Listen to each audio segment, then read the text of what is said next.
encore l'événement ce matin, la reconduction de Jérôme Powell sur proposition de Joe Biden pour un nouveau mandat de président de la Fed, sous réserve de la validation par le Sénat américain, et puis la nomination de la gouverneure Lael Brainard au poste de vice-présidente de la Réserve fédérale américaine. On en parle avec Juliette Cohen qui est avec nous par téléphone, stratégiste chez CPR Asset Management. Bonjour et bienvenue Juliette.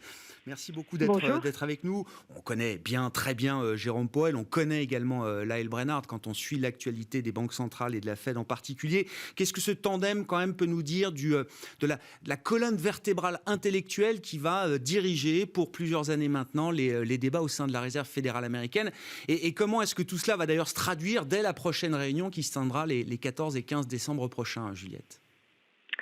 Alors, il est probable que le président Biden ait choisi donc la continuité dans un moment un peu délicat où l'inflation est perçue comme un risque politique croissant aux États-Unis, d'autant plus qu'on se rapproche des élections de mi-mandat. Ce qui est intéressant, c'est que Lael Brainard, dans son discours hier soir, a dit qu'elle s'engageait à mettre les travailleurs américains au centre de ses efforts à la Réserve fédérale, et ça voulait dire pour elle réduire l'inflation, et donc il y a vraiment un engagement à lutter contre une inflation trop élevée. Alors, ce qu'on sait aussi de Lael Brainard, c'est qu'elle est une fervente opposante à la dérégulation, notamment dans le secteur financier, et puis qu'elle a eu une contribution importante dans la revue stratégique qu'a menée la Fed en 2020, notamment sur la prise en compte des communautés défavorisées, et ce qui veut dire que la Fed donc est prête à laisser surchauffer un peu l'économie pour que le plein emploi soit atteint de manière large et inclusive, en évitant de laisser trop d'Américains de côté. Donc elle pourrait avoir un impact sur ce point-là. Et puis également, on sait qu'elle est attentive à la prise en compte des risques financiers liés au climat, un point sur lequel la Fed est un peu en retard par rapport aux autres grandes banques centrales. Donc ça sera des éléments à scruter dans les prochains mois. Bon, le marché du travail, comme vous le disiez, l'inclusion de l'ensemble des travailleurs américains dans le marché du travail, c'est vraiment la priorité pour la Réserve fédérale américaine, avant même peut-être les enjeux climatiques. Je sais qu'on veut mettre beaucoup de responsabilités sur le dos des banques centrales, mais pour l'instant, c'est le marché du travail. Est-ce que la situation américaine s'améliore suffisamment vite pour envisager une accélération de la normalisation de la politique monétaire, notamment à travers le programme de réduction des achats nets d'actifs, donc le fameux tapering qui a été engagé ce mois-ci, en novembre, Juliette. La discussion est-elle légitime aujourd'hui ? Alors, il semble que la décision soit légitime. Les derniers chiffres de l'emploi étaient plutôt bons en ce sens. Il reste encore quand même 4 millions de postes à retrouver par rapport au niveau d'avant pandémie, mais on devrait y arriver en fin de premier trimestre 2022 ou deuxième trimestre 2022 selon l'évolution du marché du travail.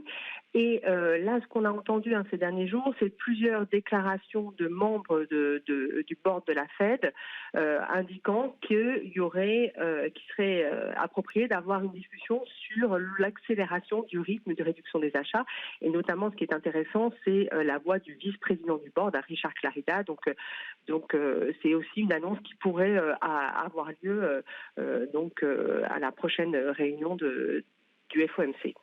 Est-ce qu'une accélération du tapering, donc c'est-à-dire terminer plus rapidement que prévu les achats nets d'actifs du côté de la Réserve fédérale américaine, est-ce que ça signifie des hausses de taux plus rapides que le calendrier officiel, entre guillemets, signalé par la Réserve fédérale américaine, ou est-ce que ce sont deux histoires séparées ? En tout cas, c'était le sens des messages envoyés jusqu'à présent par Jérôme Powell, qui essayait de distinguer ces deux étapes, ces deux phases en matière de normalisation. Est-ce qu'il y a quand même une équivalence très forte entre la fin du tapering et le début des hausses de taux, Juliette ? Alors pour l'instant, c'est vrai que la communication était sur un séquençage avec d'abord le tapering dans un premier temps et puis dans un second temps des hausses de taux.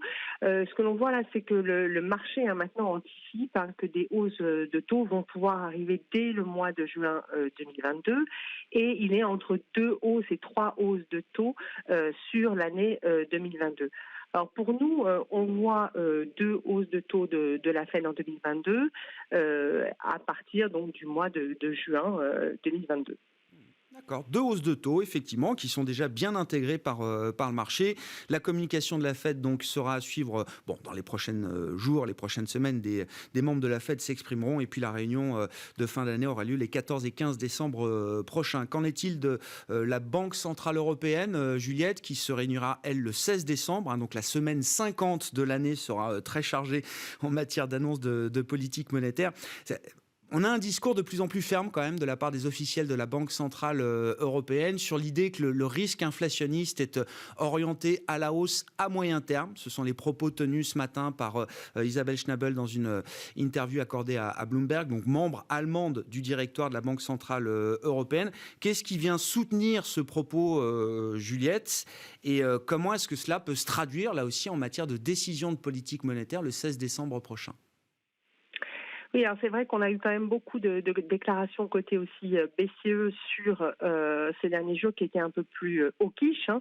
Alors Schnabel insiste sur le fait qu'il y a beaucoup d'incertitudes sur l'inflation, qu'il y aura très probablement une révision à la hausse des prévisions de la BCE pour 2022 et que les risques étaient clairement orientés à la hausse sur l'inflation. Alors elle a quand même...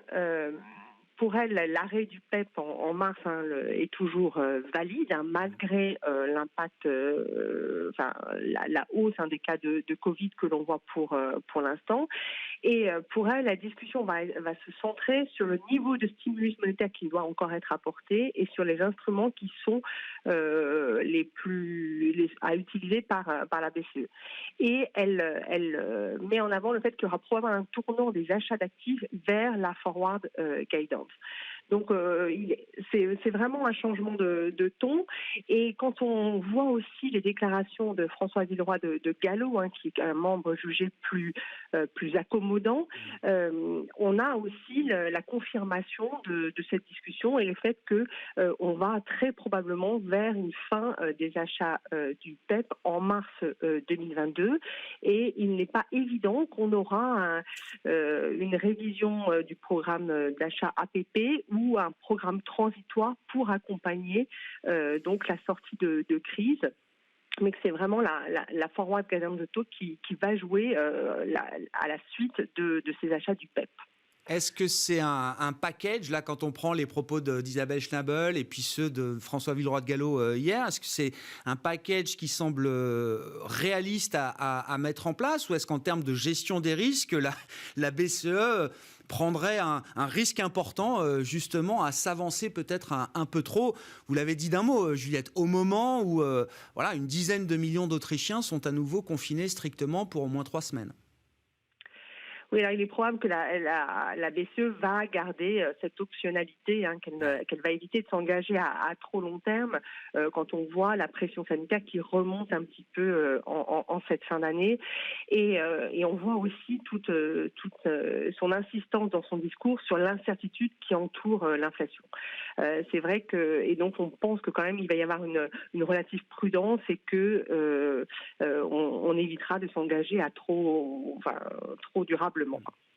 On a vu que ces évolutions, alors effectivement, il y a beaucoup de nuances dans le discours des banquiers centraux, mais que les évolutions de part et d'autre, côté Fed, côté BCE, ont amené pas mal de mouvements sur le dollar d'un côté, l'euro de l'autre, et donc la parité euro-dollar au cours des derniers jours et des dernières semaines. On est autour de 1,1250, effectivement, hein, venant de 1,22, 1,23 en début d'année. Juliette, comment vous regardez déjà ce mouvement qui s'est un peu accéléré ces dernières semaines, et est-ce que le marché a déjà intégré beaucoup de choses à travers le marché des devises? Alors tout à fait. Hein, nous, on avait une position donc à l'appréciation du dollar face à l'euro, mais on a été surpris par la rapidité du mouvement. Dans notre scénario central, on voyait plutôt une parité euro-dollar à 1,16, et c'était seulement dans le scénario où la Fed était amenée à agir beaucoup plus vite qu'on envisageait un euro-dollar vers 1,12 en fin d'année.